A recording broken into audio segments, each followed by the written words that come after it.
Assalamualaikum warahmatullahi wabarakatuh. Oke, teman-teman, kembali lagi dengan acara webinar Stebi Bama yang diadakan setiap bulan satu kali. Nah, sekarang kita punya judul The Next Level Creative Trainer. Nah, di sini sudah ada dua narasumber, moderator. Ada satu narasumber dan moderator. Oke, narasumbernya dari Bu Didin Konitan M. Agis dan moderator yaitu dosen Kaprodi MBS Bu Inaya Sesti M. SE. Oke, Oke, kita langsung kasih ke pemateri untuk menjelaskan webinar pagi hari ini. Moderator. Oh, si moderator dulu. Terima kasih Saudara Hosen sebagai MC di sini. Assalamualaikum warahmatullahi wabarakatuh. Waalaikumsalam warahmatullahi Alhamdulillahirrahmanirrahim. Di pagi menuju siang hari ini yang sangat cerah, kita bisa bertemu untuk membahas tentang the next level creative trainer.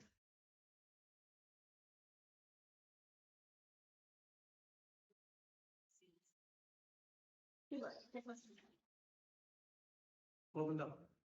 Kok bilang? Koneksi jaringan Anda terputus. Udah.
Kita sambung lagi ya. Mohon maaf barusan koneksi terputus.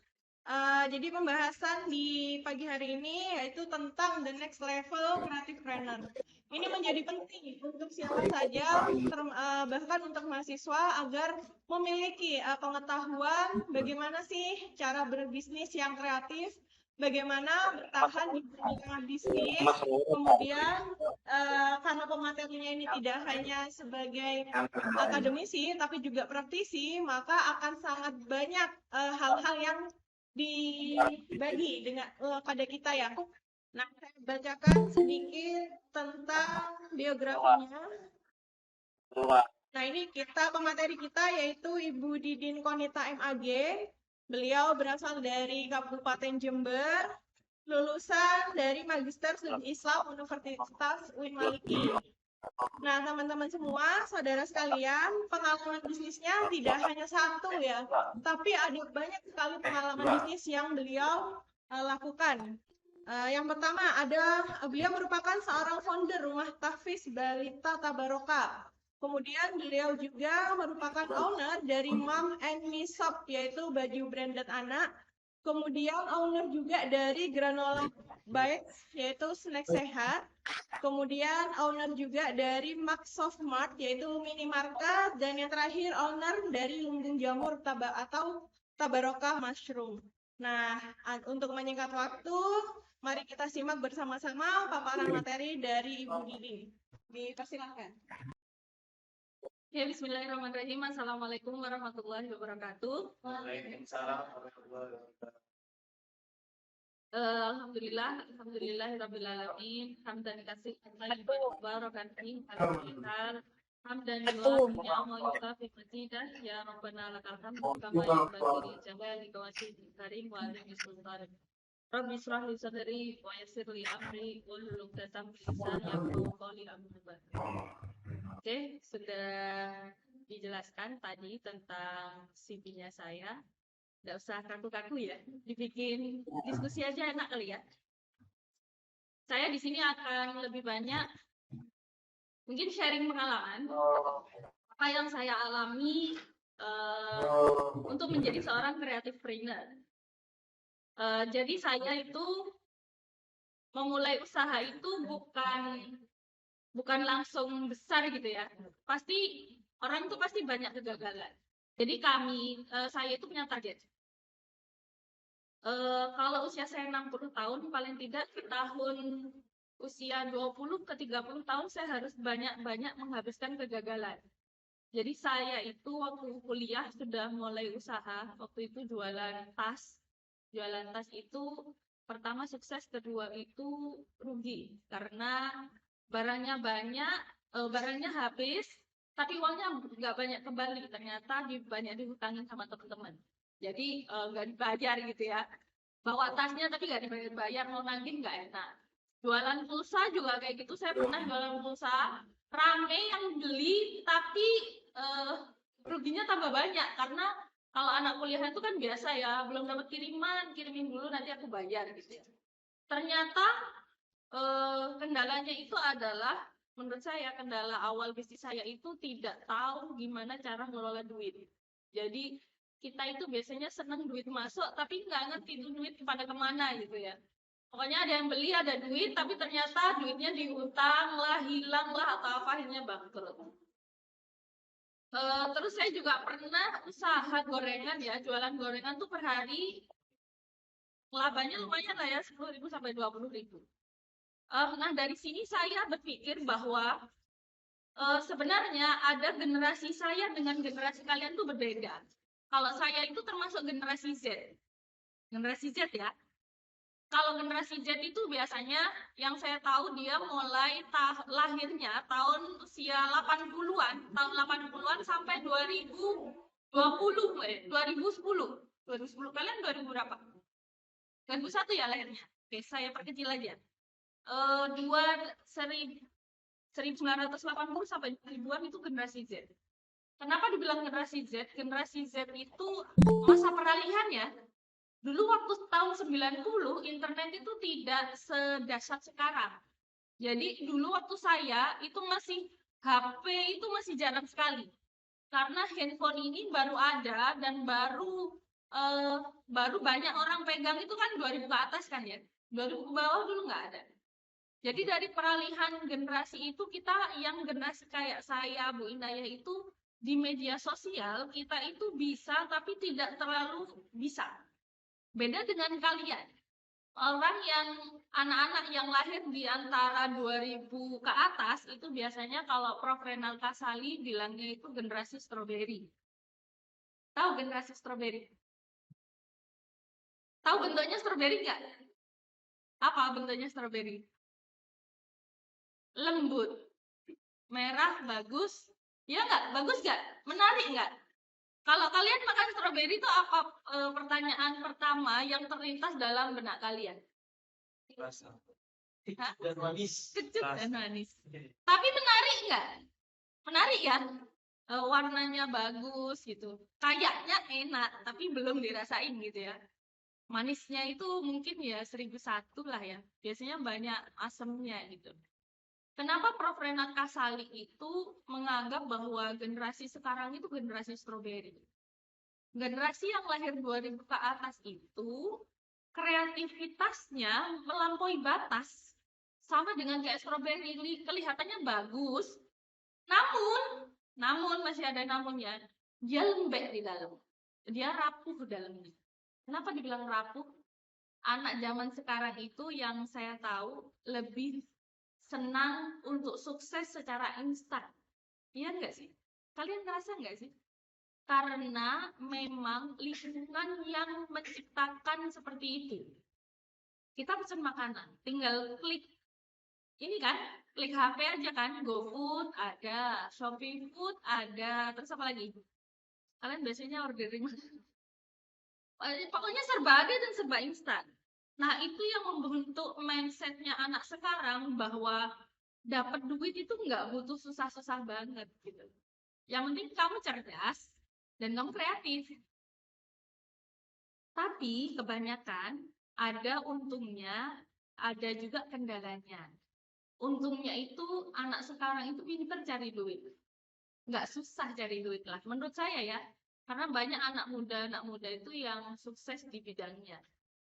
Tapi ada juga yang ingin instan, akhirnya suksesnya instan, turunnya juga secara instan. Sesuatu yang viral itu biasanya cepat terkenalnya, cepat suksesnya, habis itu turunnya cepat nggak? Cepet kan? Nah, itulah kendalanya di generasi strawberry.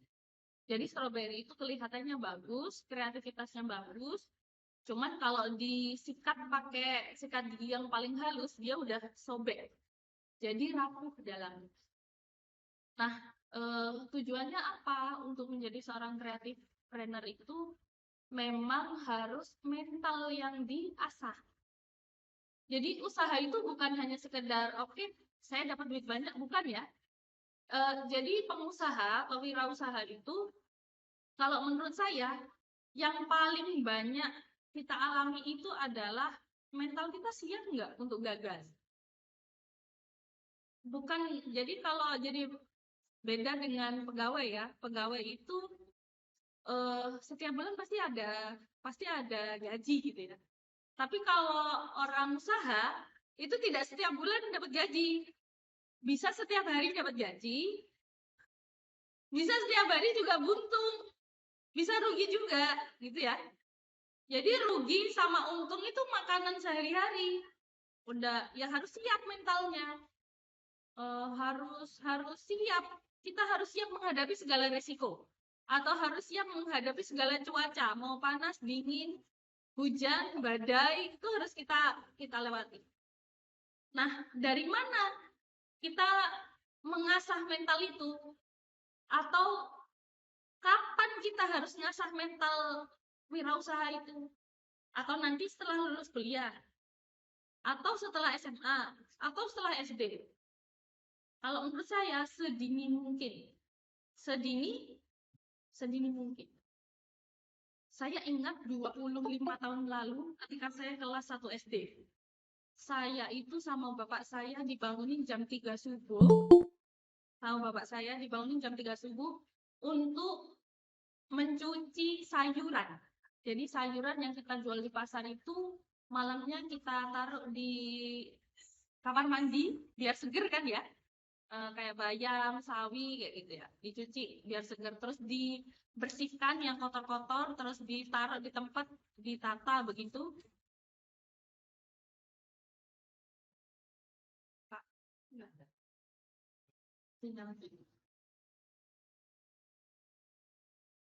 Habis ditata, bapak saya naik sepeda motor buntut, habis itu sawinya ditaruh di belakang, dan saya naik di atasnya. Saya naik di atas sayurnya. Saya masih ingat, subuh setelah sholat, saya berangkat sama bapak saya ke pasar. Habis itu kita bagi tugas. Itu saya masih kelas 2 SD, kelas 2 MI waktu itu. Kita bagi tugas, saya yang tukang minta duit ke orang-orang pasar, bapak saya yang naruh-naruh. Waktu itu saya agak judes gitu kalau minta. Bu, bayaran yang kemarin gitu.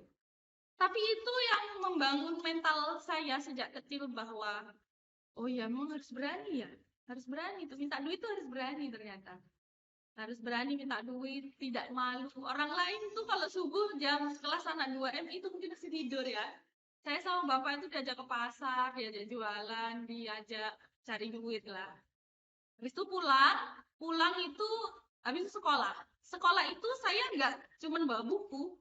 Saya sama ibu saya dititipin, ibu saya bikin cemilan kantin itu. Saya dibawain untuk ke kantin, dititipin untuk itu. Nggak tahu ya SD sekarang itu boleh atau tidak. Anak didik itu bawa jajan di masa kalian boleh atau tidak? Bawa jajan ke sekolah dan dijual di sekolah itu boleh nggak? Oh ya, SD sekarang Dan peraturan nggak boleh. boleh atau tidak? Nggak boleh. Nggak boleh ya? Anak didik itu bawa jajan di masa kalian boleh nggak? Bawa jajan ke sekolah dan jual di sekolah itu boleh nggak? Nggak boleh ya? Udah ada peraturan nggak boleh ya?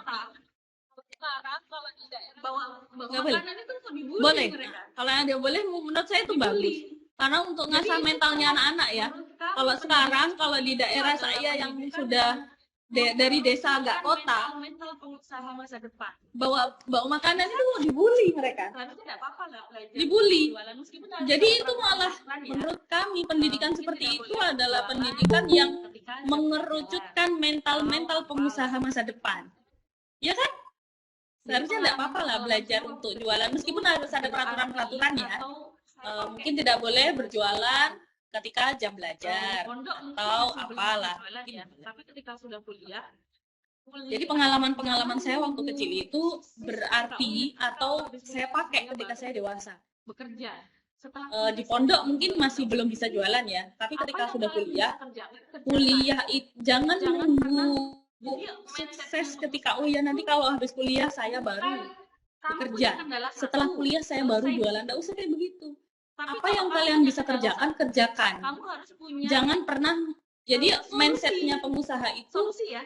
bukan Saya kan nggak kamu bisa punya kayak kendala gitu. satu, Bisa selesai di situ. solusi itu yang dibutuhkan pengusaha. Tapi kalau kamu punya kendala satu, kamu harus banyak punya ya. solusi. Trainer saat Solusi ya.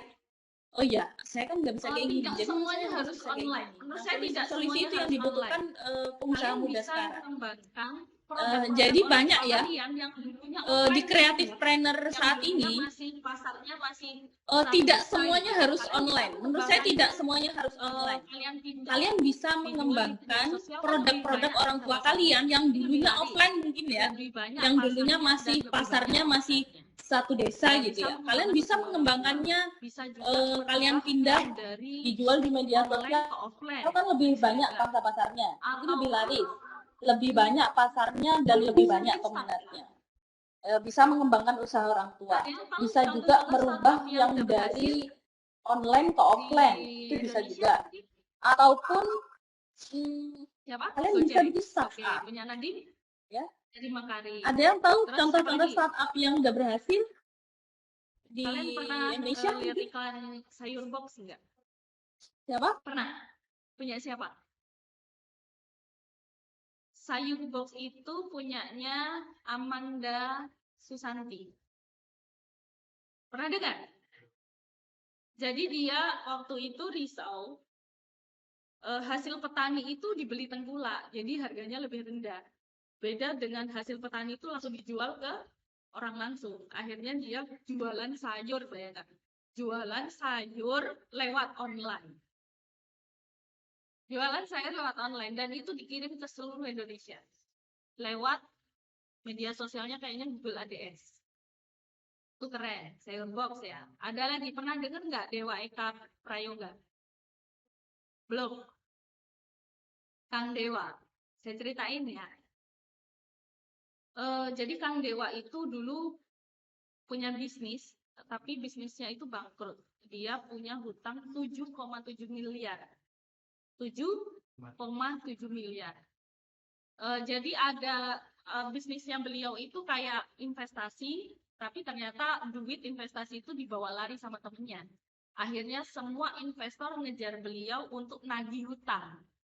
Sampai diancam dibunuh, sampai diancam dipenjarakan. Nah, saat itu beliau nggak punya duit sama sekali, dan beliau kena sakit yang sakit itu seakan-akan nggak bisa sembuh. Terus beliau pernah berazam kalau saya sembuh nanti saya akan melunasi hutang saya. Ketika beliau sembuh, beliau bikin buku, bisanya cuma nulis. Beliau bikin buku dan bukunya viral. Banyak yang beli buku bisnis tuh beliau. Biasanya di YouTube kalau kalian lihat, klik Dewa Eka Prayoga, beliau sering ngisi-ngisi seminar. Seminar, tips-tips bisnis tuh kayak gimana, itu bagus. Dan Yang beliau lihat juga klik Dewa nyaranin Eka bisnis itu Prayoga, nggak beliau langsung sering gede. ngisi-ngisi Jadi harus seminar. dari awal dulu. Seminar, Dari kecil tips-tips dulu, bisnis tuh kayak resikonya gimana, kecil, itu bagus. kalau sudah memang banyak Dan pasarnya, beliau juga nyaranin itu bisnis Dewa itu Eka nggak Prayoga. langsung Ada gede, lagi jadi harus dari yang awal tahu dulu, selain dari Dewa Eka kecil Prayoga, dulu, Manda Susati, resikonya yang kecil. punya Kalau ruang guru sudah siapa? memang banyak pasarnya, Belva? baru Belva siapa? dibesarkan. Itu Dewa Eka Belva Prayoga. Devara. Ada lagi yang tahu selain Dewa Eka Prayoga, Manda Belva. Susanti, Ada yang tahu punya ruang guru siapa? apa? Belva siapa? Belajar Belva online. Devara. Dan kalian tahu nggak omsetnya berapa? Mas Belva. Ada yang tahu ruang guru itu apa? Nggak kita Apa? ada triliunan dah ya. Karena dia mau rekrut karyawan Belajar online. 300.000 guru. Dan kalian tahu nggak omsetnya berapa? Dan sekarang bimbel itu nggak harus datang gitu ya. Nggak ngitung, ada triliunan dah ya. Karena dia Ada merekrut lagi, pernah karyawannya itu hampir ada 300.000 guru di seluruh Indonesia. Direkrut. nggak ada daerah sini. Dan sekarang bimbel itu nggak harus datang gitu ya. Bisa bimbel Tapi nggak pernah secara beli. online. Kebab Ada lagi, Raffi pernah itu nggak beli punyanya, kebab Baba Raffi? Kebab Hendy nggak ada Setiano. daerah sini ya? Jadi Ada ya? beliau itu Enak nggak? sukses, cuman gara-gara beliau sering jalan-jalan. Tapi nggak pernah beli. Kebab Baba Raffi itu Makanan itu enak, punyanya dan beliau buka usaha itu dengan modal Hendy Setiono. Sekarang Jadi beliau itu outletnya sukses sudah cuman sering gara-gara jalan beliau ke sering Turki. jalan-jalan ke Turki. Terus Awalnya melihat berapa makanan itu enak dan beliau buka usaha itu Tapi dengan modal awal. udah banyak cabangnya. Di franchise kan sama beliau. Dan omsetnya udah triliunan per tahun. Banyak ya. Bukalapak. Terus apa lagi? Ya, ternak uang. Saham. Main. Oh iya dong, yang dulu mau dibikin kalian tuh loh sama Bu Kiki itu apa tuh? Aplikasi. Nebeng. Oh, punya bapakku. Oh ya laku. Oke. Ada lagi. Dokter Gamal Albin Said, pernah dengar nggak? Belum. Jadi beliau itu sosiopreneur, jadi pengusaha di bidang sosial. Beliau seorang dokter, kalau mau periksa ke beliau boleh bawa sampah bayarannya. Jadi bayarnya pakai sampah, dan itu udah dapat penghargaan dari Belanda juga beliau. Jadi pemuda-pemuda saat ini tuh kreativitasnya tanpa batas gitu ya. Banyak. Pernah dengar nggak? Kampung YouTube di Bondowoso. Ya, benar. Gimana Bondowoso? Iya. Siapa? Mas siapa? Mas Imam. Tahu nggak ceritanya kampung YouTube? Satu kampung jadi YouTuber semuanya. Pernah dengar nggak? Nah, viral kan? Kenapa coba beliau bisa menjadikan pemuda-pemuda dalam satu kampung itu jadi YouTuber semuanya? Penghasilannya banyak. Kalau anak sekarang tuh ditanya cita-cita apa? YouTuber, Bu. Konten kreator, Bu. Terus apa lagi? MUA. Wah, ada yang cita-cita jadi MUA. Ada lagi? Jadi apa, Sen? Bisnisman. Ada yang juga juragan madu. Ya? Mas Adit? Juragan madu. Terus ada lagi siapa? Yang kemarin tukang bikin es krim tuh? Putri. Oke. Jadi dari ide-ide tersebut kalian kembangkan aja. Ya. Udah harus banyak ya, udah harus banyak. Satu dulu fokus, kalau emang udah jalan boleh nyambung ke yang lain. Oke, 5 menit lagi. Gini. Kreatifpreneur itu mengembangkan inovasi-inovasi baru ya. Meskipun tidak harus baru plek, kan saya bilang tadi bahwa kalian bisa mengembangkan yang sudah Ada orang tua kalian punya apa yang sekiranya kalian bisa meneruskan atau mengembangkan, silakan dikembangkan. Tidak harus pure dari ide kalian. Jadi dalam bisnis itu nanti, Bu, bisa nggak kita jadi guru sambil bisnis? Bisa nggak kira-kira? Bisa. Kalau menurut saya, kiai saya pernah bilang, jangan pernah meninggalkan mengajar. Mengajar itu tetap mengajar. Tapi jangan pernah kamu mengharap sesuatu dari mengajar.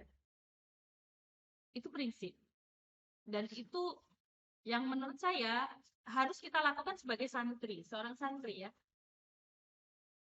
Selain mengajar, kalian punya penghasilan-penghasilan lain. Kalau Bang Eka Prayoga tadi, Kang Dewa Eka Prayoga tadi bilang, jangan pernah punya satu pipa penghasilan. Tahu? Pipa penghasilan. Jadi kita harus, pipa itu kalau airnya satu yang ngalir, kira-kira cepet nggak penuhnya ember tuh? Hah? Lama kan? Tapi kalau 5 pipa yang mengalir semua, kira-kira cepet nggak airnya penuhnya? Sama dengan penghasilan kita. Jadi saya kenapa tadi Bu Didi ngajar, tapi kok masih jadi foundernya Rumah Tafidz Balita. Jadi saya punya usaha Rumah Tafidz Balita. Sekarang alhamdulillah tahun ini buka cabang di Jember Kota.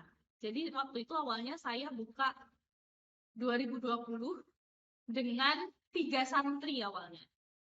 Tapi sekarang kita alhamdulillah sudah punya 35 santri. Kenapa sedikit? Karena memang kelasnya kelas privat. Jadi tidak banyak yang kita bisa ampuh. Kalau satu ustadzah itu hanya pegang 4 anak, itu sudah maksimal, 4-5 anak. Setelah itu kita, kalau mau ada yang daftar, beberapa hari ini ada yang daftar, saya suruh nunggu 6 bulan ke depan. Jadi sudah inden. Kalau di desa saya, TPA itu SPP-nya bayarnya 10.000 satu bulan. 10.000 satu bulan. Dan itu sudah mahal. Tapi ketika saya buka Rumah Tafidz Balita ini, saya SPP-nya, sahriyahnya itu satu bulan 150.000. Dan orang kebanyakan nyinyir. Oh, jual ayat-ayat Allah lah, gitu katanya. Terus, belajar Quran kok mahal. Terus, banyak lah. Jadi nanti ketika kalian pulang ke desa, mulut tetangga itu akan lebih tajam dibandingkan. Jadi ya nanti kalian akan perang di desa. Kalau kalian akan kembali ke desa kalian masing-masing, kalian akan istilahnya ada kendala-kendala seperti itu. Tidak semua orang bisa berpikir positif. Lebih banyak negatifnya biasanya kalau di desa itu ya, karena memang jadi ya tidak terlalu nanti sibuk, kalian akan jadi perang di sibuknya desa. Kalau mencari kalian akan kembali ke desa kalian kesalahan masing-masing, orang. kalian akan Jadi istilahnya ada menurut saya kendala-kendala kalian harus seperti itu. siapkan Tidak mental dulu. semua Kalau mau balik nanti dari sini kalian balik ke desa, kalian harus siapkan mental dulu. Harus kuat dulu pondasinya dan harus jelas visi sama misinya. Contoh nih, kalian tuh ngapain sih jadi pengusaha itu harus jelas tuh.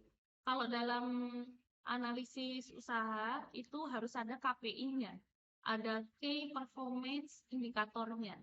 Oh iya, contoh nih saya ya, saya pengen jadi pengusaha karena satu, saya pengen ikut Haji Furoda. Kan itu cita-cita ya. Nah, Haji Furoda itu sekarang sekitar 250-300 juta. Karena kalau haji reguler itu lama. Nunggunya 32 tahun setelah daftar itu. Dan itu lama dan itu kayaknya tidak mungkin. Umurnya nggak nutut gitu ya. Terus KPI-nya, visi-misinya harus jelas. Kalau mau jadi pengusaha, saya harus bermanfaat untuk diri sendiri dan orang lain. Nggak boleh ya usaha, kalau kalian nanti kaya, kalian sampai jadi crazy rich itu menurut saya nggak bagus ya. Kenapa sih kita, sekarang lagi rame ya? Jadi apa? Crazy? Crazy rich itu artinya apa coba? Orang kaya. Gila harta. Oh iya benar sudah, itu paling benar tuh. Gila harta, mau jadi crazy rich. Diganti aja lah ya, jangan crazy rich ya. Jadi paling nggak kalau kalian kaya, kalian bisa bawa kayak tadi tuh kampung YouTube ya, Mbak.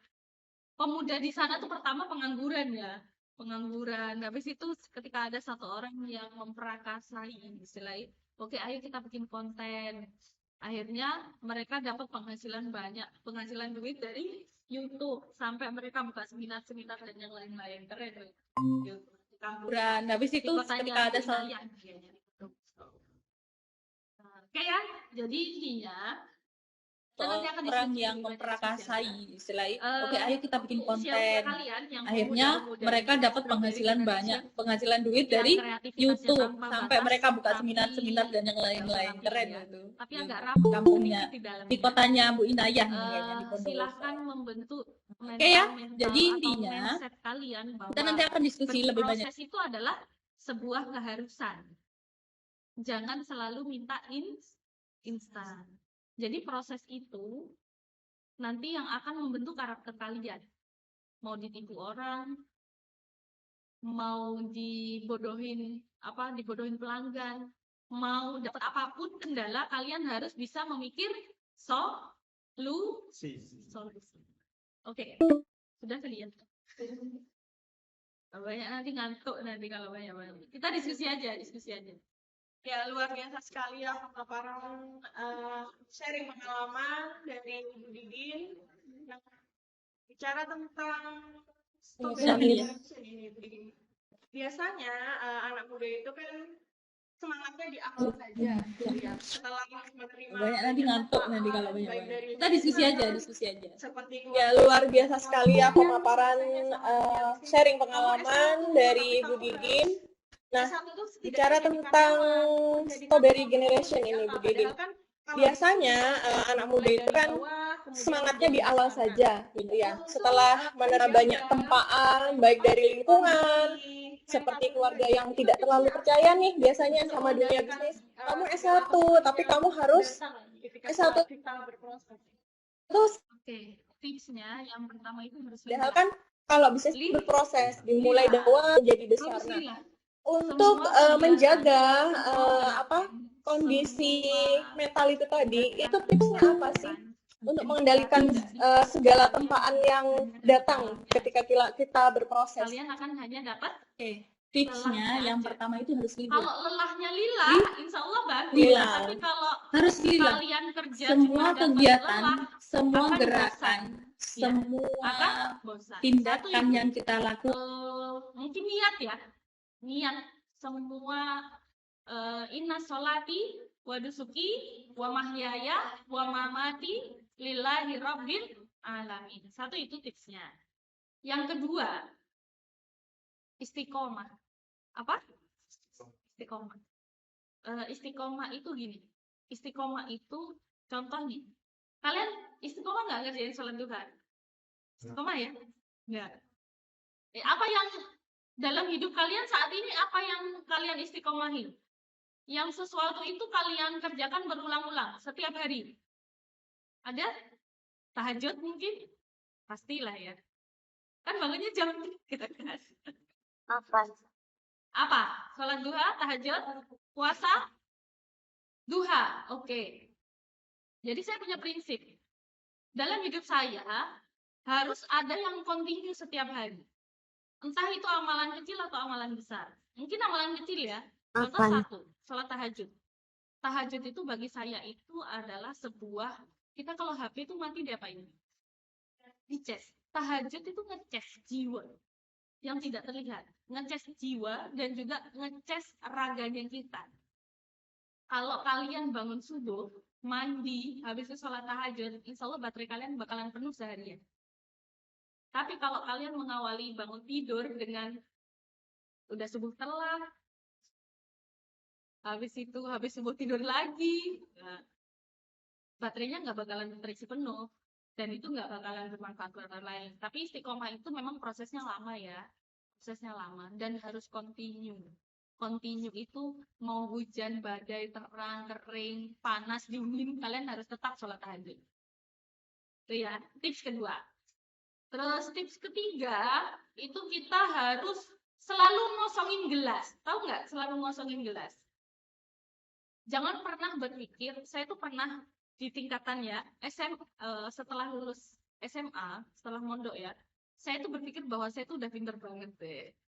saya pengalaman dulu kayak gitu. Kan saya udah bisa nih ini itu ini. Pas masuk kuliah, zonk lagi. Ternyata saya belum dapat apa-apa. Nah, ternyata sampai selesai kuliah pun saya harus ketika saya menerima ilmu baru, kosongkan pikiran kalian. Bukan pikiran ya, kosongkan hati kalian. Dalam artian kalian harus menerima bahwa inilah hal baru. Meskipun itu udah pernah kalian pelajari. Ya, meskipun itu udah pernah kalian pelajari. Jadi kalian harus nerima ini hal baru. Ini hal baru, ilmu baru, sesuatu baru yang insya Allah akan bermanfaat bagi kita. Jadi 3 itu aja deh tipsnya. Oke, terima kasih Bu Didin. Jadi tipsnya ada 3 ya. Teman-teman semua, lila, istiqomah, dan terus kosongkan gelas gitu ya. Terus mau belajar, terus mau update, sehingga kita bisa benar-benar menjadi creative planner, pengusaha yang kreatif. Nah, kita buka sesi tanya jawab. Silakan baik yang offline maupun online. Silakan untuk jika ada pertanyaan, kemudian ada yang ingin di-sharingkan, langsung saja ya. Yang offline dulu mungkin. Sharing aja biasanya, tanya apa aja enggak apa-apa.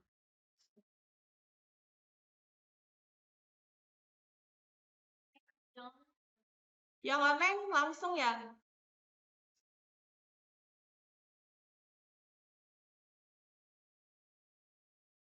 Bisa lewat chat, bisa langsung tanya langsung, open mic bisa. Saya nih. Ya, silakan.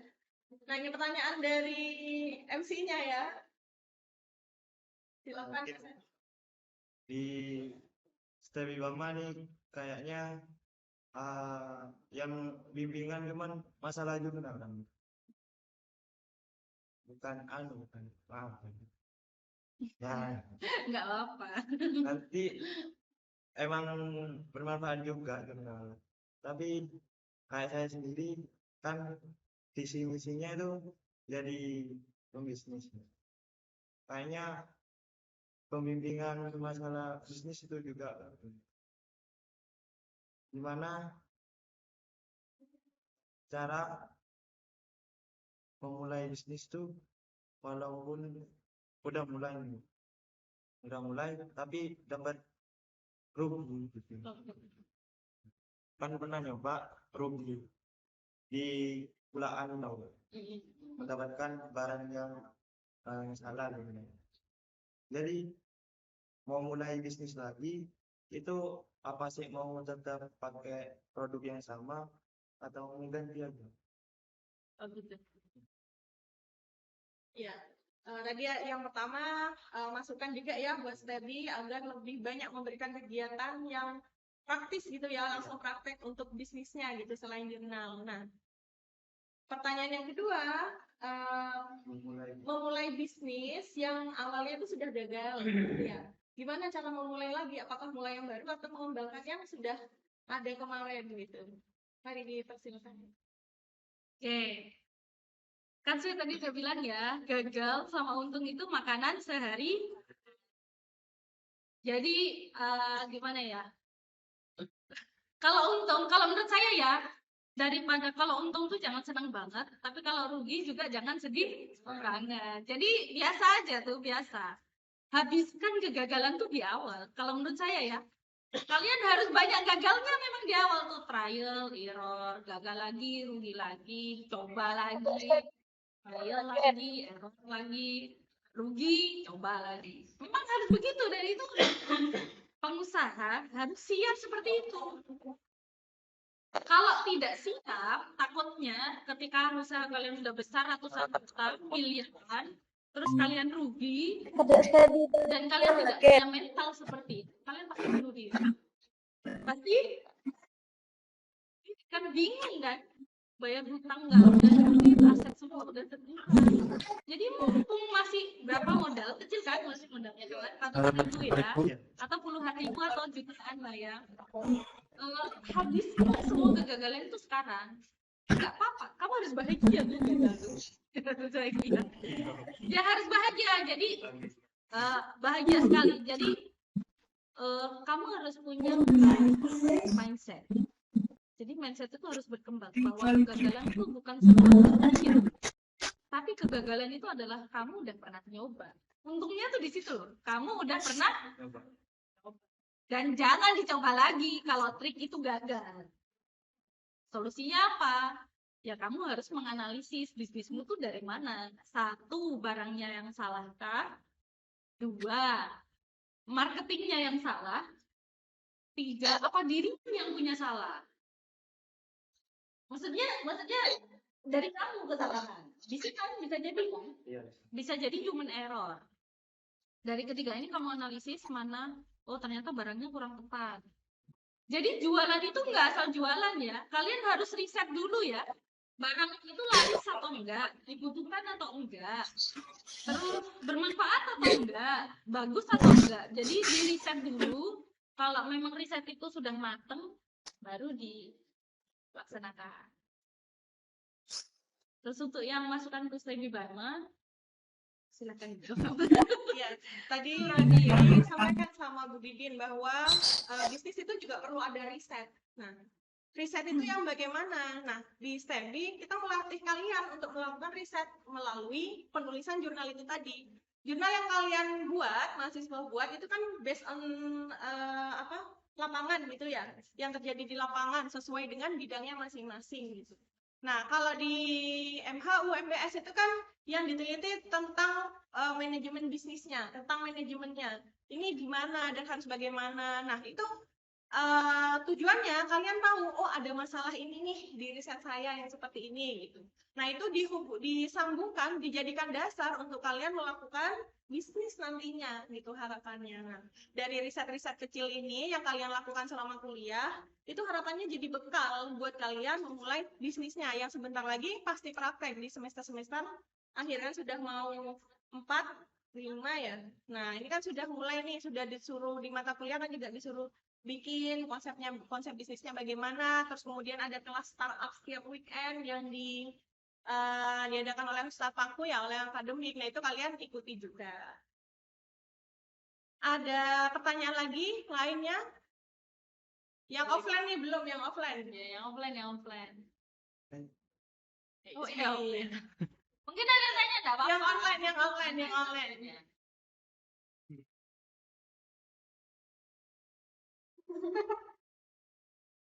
Yang online ini mendengarkan kan ya? Tidak hanya join ya? Iya, Bu. Iya. Gitu pertanyaannya. Ngomong langsung dari praktisinya.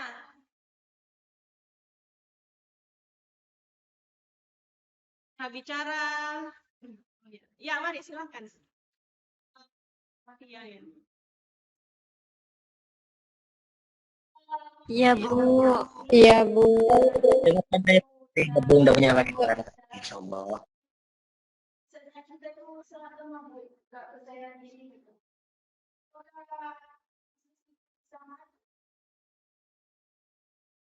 Ya, jadi ketika berbisnis kemudian mentalnya lemah gitu ya. Mentalnya lemah, goyah, apakah itu bisa bisnisnya apakah bisa maju, apakah justru menghalangi atau bagaimana gitu. Nah, ini menurut pengalamannya Bu Didin bagaimana? Tergantung ya. Kenapa saya bilang tergantung? Karena rezeki itu kan nggak disangka-sangka nih. Bisa jadi mentalmu lemah tapi Gusti Allah tuh kasih rezeki banyak ya kamu kan. Enak ya kayak gitu ya. Saya dapat jackpot gitu ya. Ya meskipun mentalnya lemah tapi ternyata orderannya banyak kayak gitu ya. Nah, kan berarti untung ya. Meskipun suatu saat namanya bisnis tuh nggak mesti mulus kayak jalan tol begitu. Nah, jadi kadang ada lubang-lubang yang itu kalian harus mau oleng ke kanan, oleng ke kiri atau tetap terus. Biasanya nih kalau cewek, kalau ada lubang di jalan itu nggak mungkin dihindari. Kayak saya tuh nggak mungkin saya hindari. Pasti saya terjal. Karena daripada jatuh gitu kan ya. Mental itu tetap penting ya, apalagi cewek gitu ya. Cewek itu suatu saat akan punya namanya multitasking.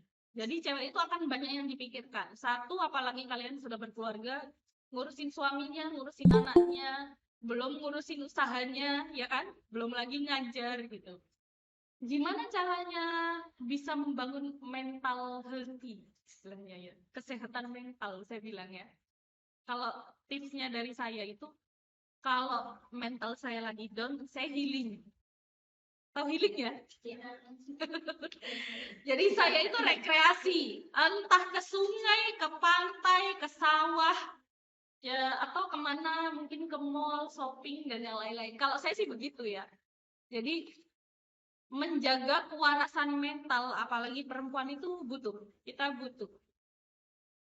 Kalau tidak sehat mentalnya, satu bisa berdampak ke usaha, dua bisa berdampak ke keluarga, dan tiga bisa berdampak pada diri kita sendiri. Kalian tahu Marsanda kan? Dia punya sakit apa? Bipolar. Itu kesehatan mental yang udah parah banget ya. Tahu, Bu. Bipolar, tahu ya bipolar ya? Siapa ini yang tukang fan Marsanda? Ya, Bu. Jadi kalian kalau lagi sakit pikirannya, kalian boleh healing. Healing kalau di pondok healingnya kemana saja ya, ke MJ depan, ke seri. Ya pokoknya kalian ngelihat sesuatu yang baru lah. Sawah-sawah kayak gitulah. Kan di belakang tuh ada sawah tuh di STB itu ya. Ya, istilahnya Iya, Bu. membahagiakan diri itu perlu. Ya, membahagiakan Hilang diri bukannya, itu Bu. perlu. Jangan sampai kita selalu mikir bahwa kita harus membahagiakan orang lain. You are happy the first. Kamu harus happy duluan. Baru kamu bisa membahagiakan yang lain. Gitu ya, mungkin. Ada lagi? Yang online? Tuh, ada deh kayaknya. Ini ada pertanyaannya. Online dari Sohib Ali. Assalamualaikum. Saya Sohib dari MBS. Ingin bertanya, bagaimana menghadapi perkembangan digital bisnis di saat kita tidak siap dalam segi materi dan mental?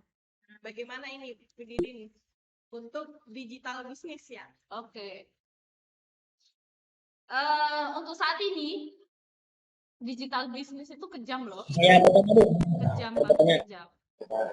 Satu, banyak yang menawarkan pinjaman online. Itu digital bisnis juga ya. Jadi kalian yang anak-anak muda nih jangan mudah tergiur. Pinjam 20 juta gitu ya. Hanya dengan menyerahkan KTP aja gitu. Habis itu kalau kalian nggak balikin duitnya, diteror lah satu kampus ini nanti. Ini saya juga kena teror. Jadi hati-hati, jangan pernah satu pinjam online, jangan pernah alasan apapun.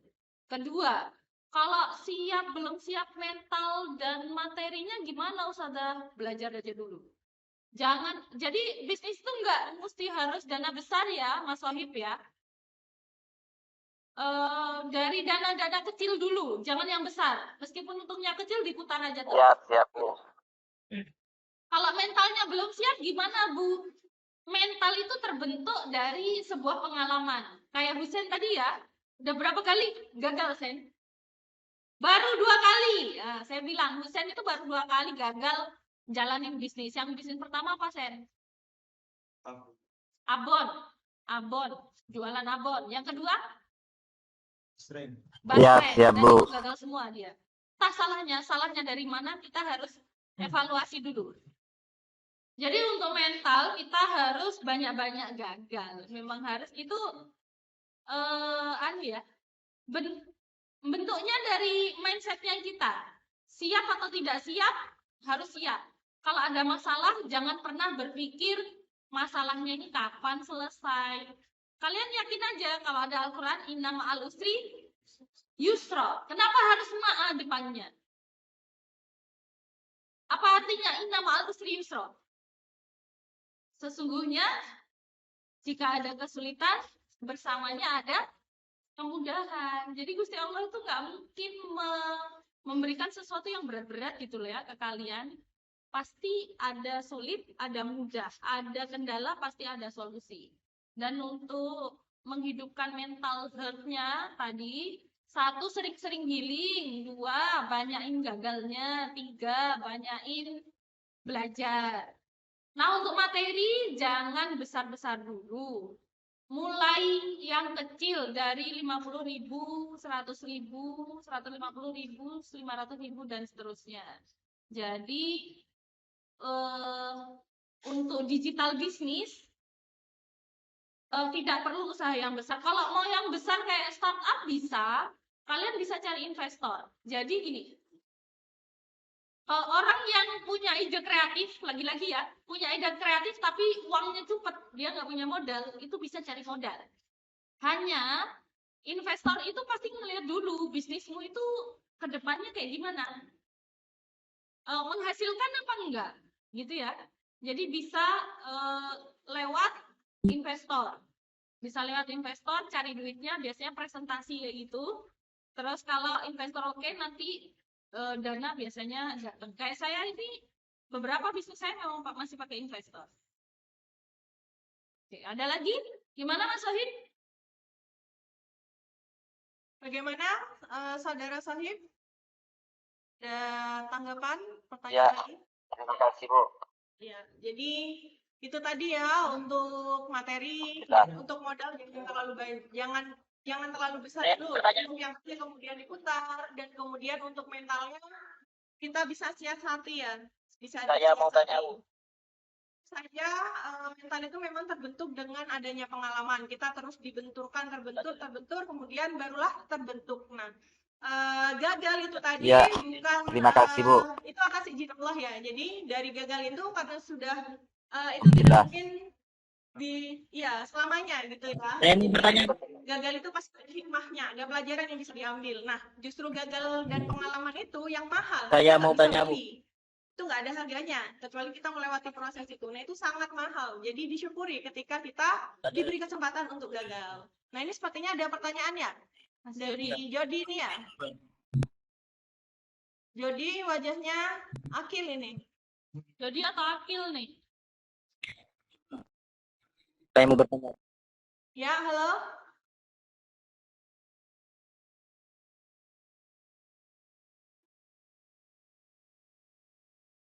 Ya, Jody, saudara Jody mau bertanya? Oke, silakan. Saya bertanya, Bu. Akil yang mau tanya? Ya, silakan. Akil, Bu. Ya, silakan pertanyaannya. Ya, saya bertanya, Bu. Ini berkaitan dengan digital bisnis. Soalnya sekarang itu banyak macam kayak bisnis-bisnis hampir menyamakan kepada YouTube. Semacam kayak aplikasi podcast. Saya mau bertanya, Bu. Ini memang sebuah digital. Saya bertanya, Bu. Untuk dijadikan bisnis. Cuman hampir menurut saya analisis ini Akil, Bu. Berkaitan dengan juga. Gimana pandangan aplikasi ini? Memang tujuannya ya, saya bertanya, Bu. Bisnis merusak dan ini berkaitan dengan digital bisnis. Soalnya sekarang itu banyak macam kayak bisnis-bisnis yang hampir menyamakan kepada YouTube. Semacam kayak aplikasi podcast. Ini memang sebuah digital dimanfaatkan untuk dijadikan bisnis. Cuman hampir menurut saya analisis ini berkaitan dengan judi. Nah, gimana pandangan aplikasi ini? Memang tujuannya ini adalah bisnis menaruh sadal modal awal, terus nanti disepin, nanti itu akan tembus berapa gitu. Ini sebuah bisnis yang melalui digital. Dan memang kalau dipikir hampir kita sulit membedakan antara uang yang halal sama uang yang riba. Jadi menurut saya memang sulit membedakan antara uang yang halal sama uang yang haram. Kamu pelakunya bukan? Tidak, Bu, ada slot gitu, Bu. Ini hampir sekarang banyak pemuda yang ini, dan mereka dengan alasan ini adalah bisnis. Saya menaruh bisnis sekian, terus kalau saya pasang duit ya dia ya. rezeki, otomatis saya tembus, nah gitu, Bu ya. Kalau saya kalah, saya niat syukurin, nah gitu. Namanya juga bisnis kan gitu. Ada kadang kita rugi, kadang kita untung gitu, Bu. Jadi menurut saya memang sulit membedakan antara uang yang halal sama uang yang haram. Oke. Tidak, Bu, saya ini hanya menganalisis saja, Bu. Jangan saya itu main tiket saya tetap sampai tembus hampir sama kayak trading, tapi ini modelnya ini masuk kepada bukan kayak menunggu dengan modal 200 sepin dulu kayak naruh berapa nanti sahamnya muncul gitu. Iya, kayak judi. Ini bukan taruhan, Bu, kayak apa namanya? Dia saham, Bu. Dia naruh saham. Dan sama si ini pelakunya ini, Bu. Pelakunya siapa Ya, Bu. pelakunya? Coba Anda lihat. Akil Bu, ini pelakunya. Nah, hampir sama kayak trading, tapi ini modelnya di spin Bu. Bukan kayak menunggu trading itu Bu. Di spin dulu, kayak naruh berapa, nanti sahamnya muncul berapa kali gitu. Big win. Iya, big win nih, Pak. Sampai adik saya. Ya, terima kasih pertanyaannya, Akil. Ini pelakunya banyak ini Bu. Oh gitu. Top up uang dulu, Iya. nanti dijudikan gitu. Oh gitu. Oke. Akil Bu, ini Bu Digital pelakunya. bisnis ya. Gimana? Untuk trading ini memang di kalangan pebisnis itu lagi ramai-ramai. Saya pengen menanya, kita bilang lagi ini masuk kepada unsur riba gitu Bu. Pebisnis yang punya duit lebih katakanlah ya, kadang sampai bingung. Saya punya teman saya itu punya adik, jadi dia Itu saja dari saya. youtuber sampai punya gold dapat dari YouTube itu. Karena duitnya banyak dan dia belum berkeluarga, akhirnya dia bingung duitnya tuh ditaruh di mana. Akhirnya dia ikut trading saham. Entah itu trading atau mainan seperti ini ya. Tapi kalau menurut kaidah kami, menurut kepercayaan saya, ibu saya itu pernah bilang gini, kamu ketika kerja, ada yang kerja pakai keringat, tahu ya? Kerja pakai keringat atau kerja tidak pakai keringat, berkahnya itu hampir beda. Kata ibu saya, dan saya yakin itu. Jadi kayak trading ini itu kan tinggal naruh duit, berkembang enggak gitu ya. Tapi gini, ada trading itu enggak semuanya haram kalau menurut saya ya, enggak semua haram karena memang ada trading syariah ya, dan saya belum terlalu paham untuk itu. Jadi kayak Indomaret mungkin biasanya buka saham dia dan kita beli berapa sahamnya, mulai dari 1 juta dulu, 500.000 begitu per lembar. Jadi ada saham. Terus kayak kemarin tuh siapa yang nge-share itu di Shopee itu siapa yang Sherling affiliate. Nah, Shopee affiliate itu juga, tapi itu jelas ya kerjaannya dia membagikan link. Kalau Shopee affiliate. Nah, siapa itu kemarin yang pakai Shopee affiliate itu? Aida. Lumayan tuh 1 bulan habis dapat 700.000 tuh kayaknya. Dan itu mungkin menurut saya masih boleh ya, karena dia kerja nge-share link. Tapi kalau spin, dia pasang duit, lalu dia klik, kadang rezeki, kadang untung, kadang buntung. Nah, itu menurut saya sudah jelas itu riba. Sudah jelas itu judi. Hindari Shopee affiliate. saya lebih hati-hati kayak gitu. Hindari sesuatu yang subhat. Meskipun kamu belum tahu itu judi atau bukan, tapi ketika lebih condong ke judi atau lebih condong ke riba, tinggali. Jadi gini, kalau kalian pernah dengar namanya ada orang Jogja, siapa ya namanya? Beliau itu anti riba. Anti riba tuh begini. Jangan pernah mendekati riba, kayak judi, pinjem bank dengan maksud yang tertentu gitu ya. Bisa jadi bisnismu itu besar di awal, ya, tapi suatu saat Gusti Allah itu ngabisin udah bisnismu sampai ke akar-akar. Dan itu pengalaman itu sudah banyak dilakukan oleh bisnismen yang dulunya bisnisnya besar karena riba, besar, punya 10 cabang, 20 cabang. Tapi ada satu saat yang Allah itu mungkin sayang atau ngingetin, bisnisnya tuh hancur semua, seakar-akarnya. Kamu nggak mau kan dihancurin pas lagi sayang-sayangnya? Mau nggak dihancurin atau diputusin pas lagi sayang-sayangnya, mau nggak? Nggak kan? Lagi sayang-sayangnya sama bisnismu, tiba-tiba sama Allah diambil semua. Kan nggak enak kan ya? Jadi untuk berbisnis, kaidah muamalah itu kalian harus pelajari benar-benar. Gimana cara interaksi ke orang, gimana cara bedain bisnis itu riba atau enggak, bagus atau enggak, itu juga perlu. Ya, jadi harus sesuai line ya, tetap line kaidah itu harus tetap kita pegang. Gitu ya, Mas Acil. Ya, bagaimana saudara Fir?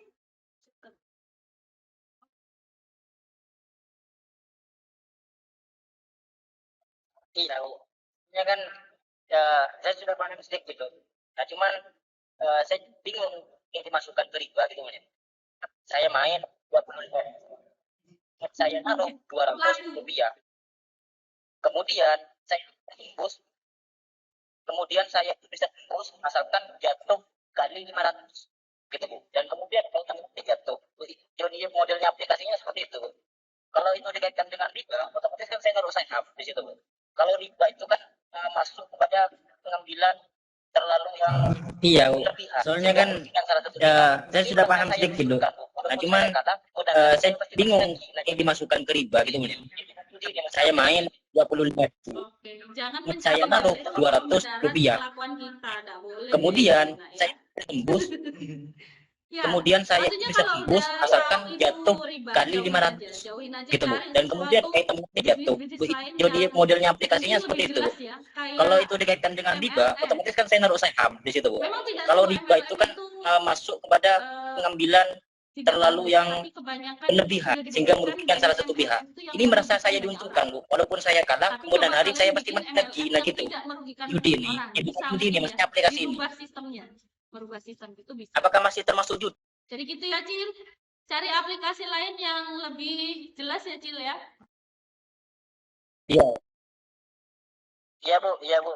Ini cuma menanyakan saya ya Bu. Soalnya teman saya nih terlanjur doyan kepada aplikasi itu. Memang hasilnya memuaskan Bu. Ya. Soalnya aplikasinya menguntungkan, Bu, gitu ya. Iya, bukan trending kayak Pinterest gitu loh. Tidak ada aplikasinya tapi lewat link gitu.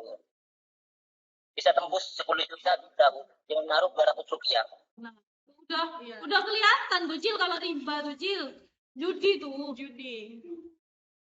Jadi kayak Masa judi? Iya Bu, iya Bu. seperti permainan Ini cuma domino itu kan menanyakan chip ya. saya ini Bu. Chip, Soalnya teman kemudian saya saya nih nggak tahu terlanjur main apa itu di doyan dalamnya, kepada aplikasi kemudian itu. dari Memang chip yang hasilnya 100.000 memuaskan, Bu. bisa menjadi 10 juta misalkan. Nah, di situ kita bertaruh. Nah, kenapa sih dilarang judi? Karena salah satu dampaknya Iya, bukan apa? trending Ketagihan. kayak Akhirnya Pinterest kita gitu loh, Bu. oh, Tidak ada gini aplikasinya untung, tapi lewat masang link lagi gitu. nih 10 juta misalkan. Bisa tembus Padahal 10 nanti juta lama-lama bisa, Bu. itu Dengan hanya naruh 200 permainan rupiah. aja, lama-lama itu juga akan habis gitu ya. Itu money game ya. Jadi uang kalian itu sebenarnya hanya diputar, dimainkan. Masa judi ya, Bu? Ujungnya nanti dibuat ketagihan sehingga nanti nasabahnya atau penggunanya bertambah akan banyak kayak gitu. Nah, untuk menghindari itu, maka pilih saja bisnis-bisnis digital yang lebih real, yang kelihatan. Bentuk bisnisnya itu bagaimana, kegiatannya itu apa yang dijual, apakah produk atau jasa, misalkan seperti itu ya. Memang perkembangannya ini Bu Didin untuk bisnis digital itu PR sekali ya buat teman-teman yang bergerak di ekonomi syariah. Nah, itu belum banyak karena semakin masifnya muncul bisnis-bisnis baru, maka hukumnya itu juga harus semakin cepat dibuat gitu. Karena memang untuk anak muda sendiri yang belum mampu menganalisis ini hukumnya bagaimana, itu kan perlu ada rujukan dari ulama-ulama kita, terutama misalkan MUI yang mengeluarkan fatwa ini nih haram, permainan seperti ini haram, bisnis seperti ini haram. Nah, itu kita sebagai mahasiswa juga harus terus update gitu, jangan menafsirkan sendiri, banyak bertanya, banyakkan juga referensi tentang perkembangan bisnis-bisnis yang memang kalian tertarik di sana gitu. Jadi ketemu bisnis digital baru, model bisnis baru, cari dulu referensinya, jangan dicoba dulu gitu ya, cari referensinya, hukumnya ini bagaimana gitu ya, seperti itu. Kemudian ada pertanyaan lain? Ada pertanyaan lain nggak? Yang dari luar?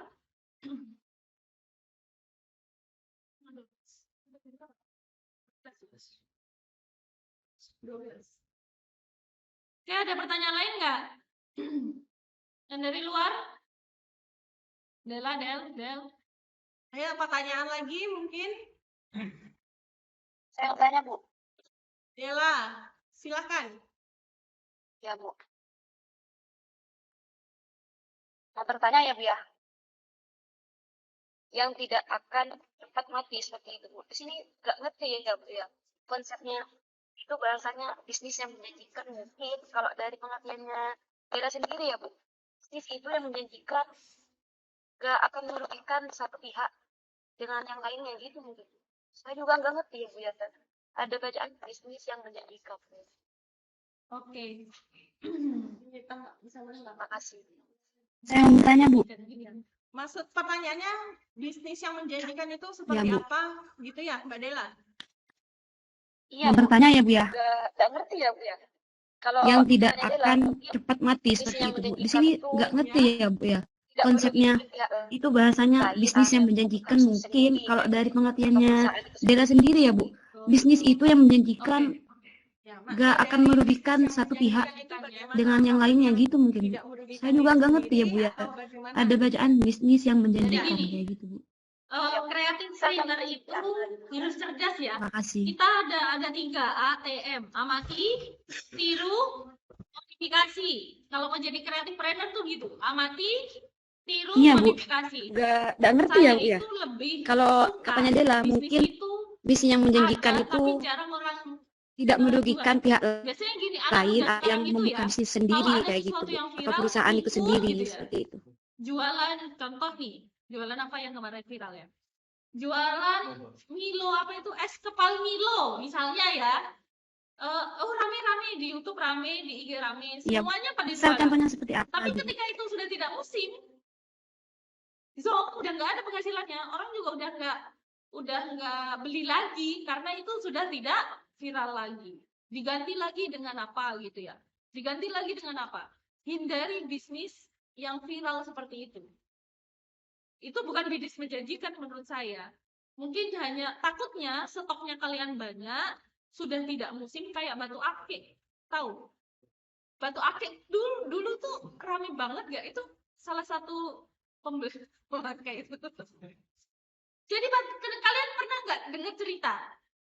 Jadi gini, ada seorang pengusaha, dia bikin woro-woro.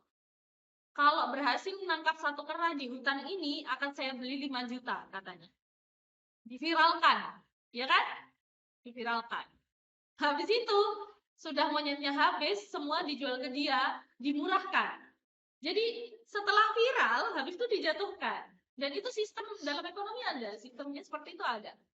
Jadi, bisnis yang menjanjikan itu, kalian harus tahu benar produk kalian itu apa, dan kalian harus terus berinovasi. Terus apa? Inovasi lagi, inovasi lagi. Ada pesaing baru dan kalian tidak boleh buta atau menutup mata dengan pesaing-pesaing baru. Itu tiap hari akan ada pesaing baru ya. Tiap adik-adik kalian, teman-teman kalian, itu akan ada pesaing baru. Dan kalian harus bisa mempertahankan produk kalian sebagus mungkin. Kualitasnya harus dijaga, harganya pun juga harus dijaga. Nah, itu yang bisnis yang menjanjikan ya. Bisnis yang tidak menjanjikan itu kayak bisnis viral atau musiman, itu tidak menjanjikan menurut saya. Jadi semua bisnis saya itu yang snack granola, ada lagi ini Ustazah mau bikin baru, snack tempe, cookies tempe. Jadi cookiesnya dari tempe. Itu kan nggak semua orang jual kan? Ada lagi, tempe itu kan biasanya busuknya berapa hari? 1 hari, 2 hari, sudah busuk ya Mbak ya? Gimana kalian bisa nggak berinovasi? Tempe itu bisa kuat sampai 2 bulan, 3 bulan, 6 bulan, 1 tahun. Jadi nggak banyak kebuang tuh orang jual tuh. Itu kan kendalanya kita ya. Jadi bisnis yang menjanjikan itu, kalian banyak-banyak lihat peluang. Peluang apa yang ada di sekitar kalian. Kalau ada solusinya, ya itu bisa buat bisnis. Gitu. Sudah. Ada lagi? Ada bagaimana? Gimana Mbak Dela? Mbak Dela. Iya, aku ngerti. Terima kasih.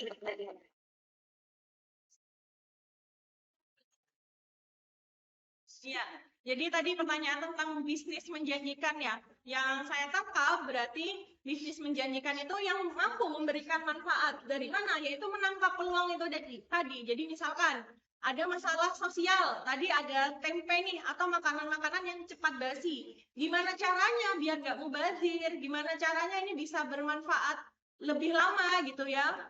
Nah, bisa dikonsumsi lebih lama ya. Salah satunya sama Bu Didin dijadikan cookies tempe ya.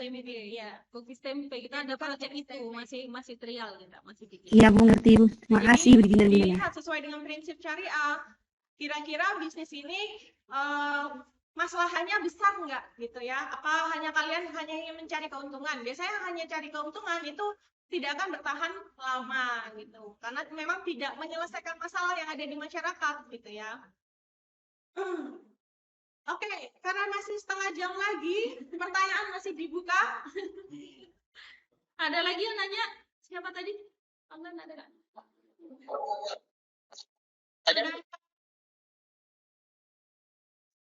Siapa? Ya, Ulum. Ulum ini wajahnya penuh pertanyaan ini, ekspresinya. Silakan, Ulum. Oh, tidak ya. Penuh tanda tanya saya lihat. Saya bertanya. Oke. Monggo. Siapa yang nanya? Saudara Akil ya? Akil. Ya, silakan. Borong lah Akil di nanti. Tenang Kil, masih setengah jam lagi Kil. Tidak Bu, soalnya ini tanya-tanya Bu di sini Bu. Ya, saya pengen tanya-tanya di sini adalah sekarang tuh pernah muncul tentang bisnis roti model moneybox. Atau dikenal dengan bisnis MLM gitu. Nah, cara kerjanya itu kita mendaftarkan dulu. Nah, kemudian itu kita mengajukan tawaran atau bantuan. Biasanya minimal 1 SIM. Kemudian kita tinggal menunggu transfer dari sistem yang mengajukan proposal itu. Kemudian kita akan cair. Saya Bu, Akil Bu. Ya, setelah mengajukan proposal itu Bu. Dan kita itu akan diberikan 20% terhadap tawaran. Tidak Bu, soalnya ini bertanya-tanya Bu. Di sini Bu. Terus? Ya, yang pengen tanya-tanyakan di sini adalah sekarang tuh pernah muncul tentang bisnis roti model moneybox. Anggota atau dikenal dengan bisnis MMM gitu. Nah, cara kerjanya itu dengan bentuk proposal, kita mendaftarkan dulu. Nah, kemudian itu kita mengajukan tawaran atau bantuan. Biasanya minimal 1 SIM. Kemudian kita tinggal menunggu transfer dari sistem yang mengajukan proposal itu. Kemudian kita akan cair 15 hari kemudian setelah mengajukan proposal itu, Bu. Dan kita itu akan diberikan 20% terhadap tawaran yang pernah kita berikan itu. Nah, itu, Bu. Kalau udah salah apa 2000. Nah, dari sistem ini kan nanti yang muncul beberapa sistem secara acak gitu ya. Menunjukkan beberapa anggota pinjaman gitu. Nah, mengajukan tawaran. Kita menawarkan 100.000 dengan bentuk proposal. Kemudian 15 hari kemudian saya tuh langsung mendapatkan 30% dari tawaran yang 100.000 itu. Ini hanya contohnya saja. Ini terkenalnya dengan hukum bisnis yang terkenal dengan MMM itu, roti model moneybox gitu, moneybox. Nah, itu yang kebalikannya ini sudah paham. Itu pernah viral di masanya, Bu. Kemudian saya bisnis saya 30% dari saya tawaran tinggal 100.000 itu. Kalau tidak salah apa 2019 gitu Bu ya. Tapi ada sistem yang kayak gitu dan secara syariah sudah dilegalkan. Kalian coba buka santara.id. Nah, iya mendapat seperti itu, Bu. Kita mendaftarkan diri dulu, baru mengajukan tawaran bantuan atau minimal 100.000 atau berapa. Kemudian kita mengajukan proposal. 15 hari kemudian itu akan cair kepada kita 30%, Bu. Nah, seperti itu. Dari 100.000 itu. Berapa keuangannya, gimana karyawan dan yang lain-lain itu jelas di situ. Nah, itu yang kebalikannya ini tidak paham. Kan mereka transfer, kemudian saya itu akan cair 30% dari saya tawaran tinggal 100.000 itu. Nggak paham gitu sistemnya kayak gimana ya. Kalau proposalnya ini nggak dipilih nggak? Atau semua proposal masuk dapat duit? Kita dikirim proposalnya ini dikirim. Kemudian 15 hari kemudian kita cair. Dan kemudian yang mempunyai sistem ini nanti akan mengajak siapa saja nanti yang akan mendapatkan bantuan dari tawarannya itu. Di situ tidak ada LPG. Dan ini kan sudah jelas kita mengajukan proposal. Otomatis kan nanti di akhirnya kan ada LPG. Di sini yang tentang LPG, dengan kita mengajukan proposal, kemudian kita sudah cair dengan tawaran 100.000, kita bisa dapat 30% dengan sistem acak dari sistem ini. Itu punya program pemerintah atau lembaga amal? Tidak tahu Bu, cuman itu pernah dikenalnya dengan program moneybox gitu Bu, atau dikenal dengan bisnis. Iya, dikirim proposalnya, ini dikirim Bu. Kemudian 15 hari kemudian kita akan cair. Dan kemudian yang mempunyai sistem ini nanti akan mengacak siapa saja nanti yang akan mendapatkan bantuan dari tawarannya itu Bu. Nah, gitu. Di situ tidak ada LPG kan gitu kan, ini kan tidak jelas Bu. Kita mengajukan proposal, Tapi itu seleksi otomatis kan nanti di akhirnya kan ada LPG. Di sini ditentang tentang LPG, cuma kita mengajukan proposal, kemudian kita sudah cair dengan tawaran 100.000, kita bisa dapat 30% dengan sistem acak dari sistem ini. Apakah bisnis ini mengarah kepada itu? Udah tahu Bu, cuman itu pernah dikenalnya dengan produk yang menaikut gitu Bu, atau dikenal dengan bisnis MMM. Apakah ini masuk kepada sistem hibah saja Bu? Kalau riba masih Pemberian. belum bisa ditentukan karena Ustazah tidak tahu sistem dari awal sampai akhirnya. Jadi hukum itu akan ditentukan jika itu jelas, oh ini alurnya ke sini ke sini ke sini, kita pakai ilah apa, baru hukumnya ada. Kalau belum jelas, kan kamu kan tadi masih di awal ya, tiba-tiba dapat transferan Bu 30% dan yang lain-lain, itu masih belum jelas, belum sampai terakhir. Dan kita juga harus tahu itu foundingnya siapa. Kita lihat kan, pasti Apakah kita cek bisnis kan, ini lebih mengarah itu kepada punya program hibah Bu? pemerintah, program Saya menaruh 100 dengan proposal, KBRI, kemudian mungkin saya banyak ditransfer kok yang 30% dengan sistem acak. bantuan cuma-cuma ya. Apakah ini Ya, masuk pembiayaan kepada sistem cuma-cuma hibah tuh saja Bu? banyak. Jadi tinggal dilihat dulu ya. Pemberian Harus lengkap dulu untuk menentukan bahwa itu riba. Kenapa beda dengan yang tadi? Yang tadi itu sudah jelas itu riba. Main nonton kan ya. Spin-spin itu kan. Ya, jadi pengembaliannya itu bagaimana, akadnya itu gimana Akil di awal? Apakah pinjaman itu bentuk hutang, apakah pinjaman itu mudorobah, investasi kemudian bagi hasil, atau hibah? Nah itu harus tahu dulu nih sistemnya bagaimana gitu. Oke. Ya. Terima kasih Saudara Akil. Sudah masuk zuhur. Jika tidak ada pertanyaan lagi, kita akan akhiri ya. Silakan, ada lagi satu kesempatan lagi. Gak ada.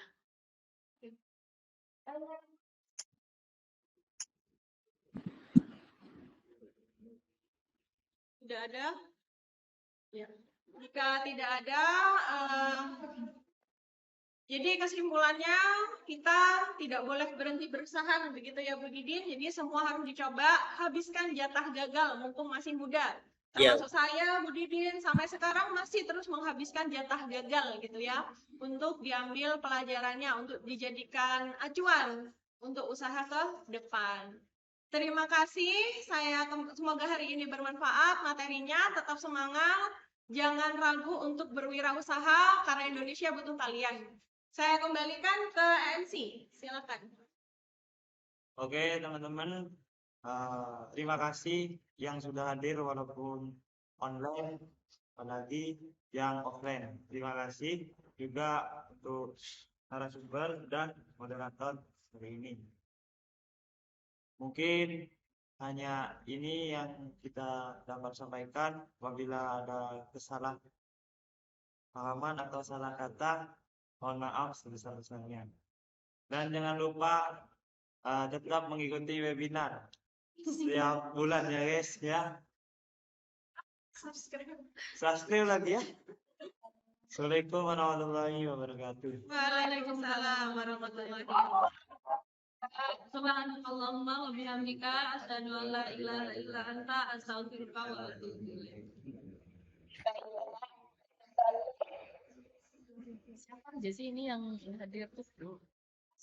Ada nggak? Ada di ini nggak? Ada absen juga nggak? Ada. Ada. Hampir semua. Kan direkod ini. Ada 30 tadi. Kan direkod ini. Iya, direkod.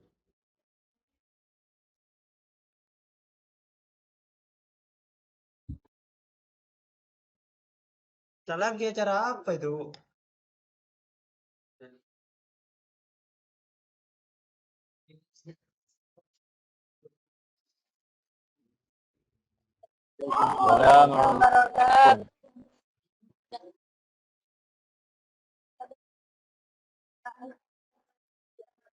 Baik,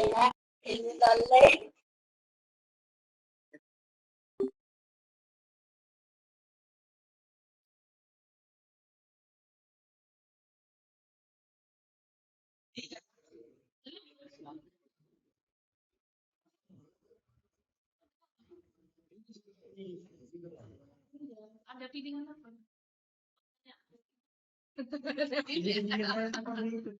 Pilihannya ada apa? Kan ada pilihan A, B, C, baru saya pilih. Ada apa, Nak?